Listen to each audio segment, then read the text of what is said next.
ত্রয়োদশ জাতীয় সংসদ নির্বাচনকে সামনে রেখে যশোরের সবকটি আসনে একক প্রার্থী চূড়ান্ত করেছে জামায়াত ইসলামী। তবে এসব আসনে বিএনপির সম্ভাব্য প্রার্থী কারা হতে পারে তা নিয়ে চলছে জোর আলোচনা।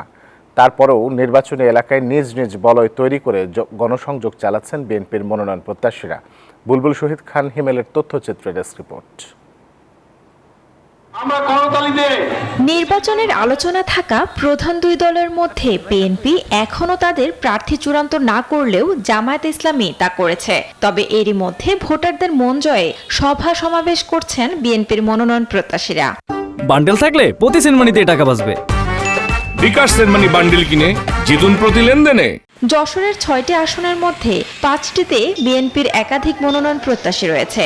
আমি জানতে এসেছি তারা কেমন সংসদ সদস্য চায়, তারা যেমন চাবে আমি নিজেকে সেইভাবে প্রস্তুত করব, কারণ আমিও আমাদের একটা পদ্ধতিগত বিষয় আছে যে আমাদের একাধিক প্রার্থী থাকে, প্রত্যেকটা কনস্টিটুয়েন্সিতে একাধিক প্রার্থী, তো সেটা প্রত্যেকের সম্ভাব্যতা যাচাই আমাদের চলছে।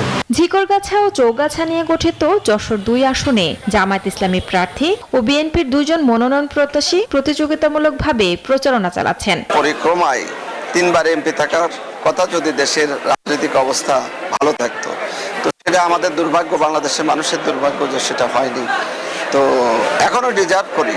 প্রতিদিন প্রতি মুহূর্তে জনগণের জন্য কাজ করবার চেষ্টা করেছি বাংলাদেশ জাতীয়তাবাদী দলের পক্ষ থেকে। একই অবস্থা যশোর 4 আসনে। আমরা চাই যে অভয়নগর থেকেই যেন ধানের শীষের এমপি নির্বাচিত হয়। আমার বিশ্বাস যে দল আমাকে মূল্যায়ন করবে।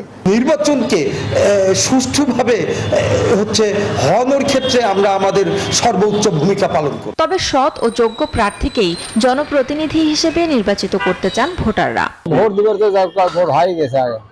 হ্যাঁ, ইনশাআল্লাহ শুনতে তো ভোট দেওয়া যাবে। 17 বছর তো পারিনি আমরা ভোট দিতে, এখন মনে হচ্ছে ভোট দেওয়া যাবে ইনশাআল্লাহ। যশোরের 8টি উপজেলা নিয়ে গঠিত 6টি সংসদীয় আসনে মোট ভোটার 24,07,655 জন। উৎসব মুখর এক জাতীয় নির্বাচনের অপেক্ষায় ভোটাররা। Desk report, news 24।